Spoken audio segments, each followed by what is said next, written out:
ప్రభాస్ గారు ఇప్పుడు కొత్తగా యాక్ట్ చేస్తున్న మూవీ 'ఫౌజీ'. అయితే ప్రభాస్ గారు ఈ 'ఫౌజీ' మూవీకి ముందు లాస్ట్ యాక్ట్ చేసిన మూవీ 'కల్కి'. అయితే 'కల్కి' మూవీ రిలీజ్ అయ్యి 1 ఇయర్ అయిపోయింది. అయితే 'కల్కి' మూవీ రిలీజ్ అయ్యి మంచి హిట్ అయింది. అయితే 'కల్కి' మూవీతో ప్రభాస్ గారికి ఒక మంచి హిట్ వచ్చింది. అయితే ప్రభాస్ గారు 'కల్కి' మూవీ రిలీజ్ తర్వాత 1 ఇయర్ టైం గ్యాప్ తీసుకొని ఇప్పుడు మళ్ళీ ఈ 'ఫౌజీ' మూవీలో యాక్ట్ చేస్తున్నారు ప్రభాస్ గారు. చూడాలి ప్రభాస్ గారికి ఈ 'ఫౌజీ' మూవీతో కూడా ఒక మంచి హిట్ వస్తుందా లేదా అనేది మనం ఈ 'ఫౌజీ' మూవీ రిలీజ్ అయ్యాక చూడాలి.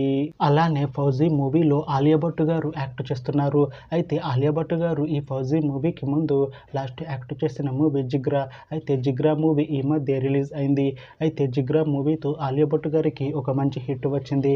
అయితే ఆలియా భట్ గారు 'జిగ్రా' మూవీ రిలీజ్ తర్వాత కాస్త టైం గ్యాప్ తీసుకొని ఇప్పుడు మళ్ళీ ఈ 'ఫౌజీ' మూవీలో యాక్ట్ చేస్తున్నారు ఆలియా భట్ గారు. చూడాలి ఆలియా భట్ గారికి ఈ 'ఫౌజీ' మూవీతో కూడా ఒక మంచి హిట్ తనకి వస్తుందా లేదా అనేది మనం ఈ 'ఫౌజీ' మూవీ రిలీజ్ అయ్యాక చూడాలి. అయితే 'ఫౌజీ' మూవీ రెగ్యులర్ షూటింగ్ 2025 ఎండింగ్లో స్టార్ట్ చేసి ఈ 'ఫౌజీ' మూవీని 2026 ఎండింగ్ లోపు రిలీజ్ చేసేలా ప్లాన్ చేస్తున్నారు మూవీ టీం.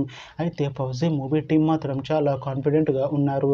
ఈ 'ఫౌజీ' మూవీ చాలా పెద్ద హిట్ అవుతుంది అంటున్నారు మూవీ టీం. చూడాలి 'ఫౌజీ' మూవీ రిలీజ్ అయ్యాక మంచి హిట్ అవుతుందా లేదా అనేది మనం ఈ 'ఫౌజీ' మూవీ రిలీజ్ అయ్యాక చూడాలి. Thanks for watching this video friends. మీకు ఈ వీడియో నచ్చితే ఈ వీడియోని లైక్ చేయండి. ఇంకా ఇలాంటి మూవీ అప్డేట్స్ కోసం ఈ ఛానల్ని సబ్స్క్రైబ్ చేసుకోండి.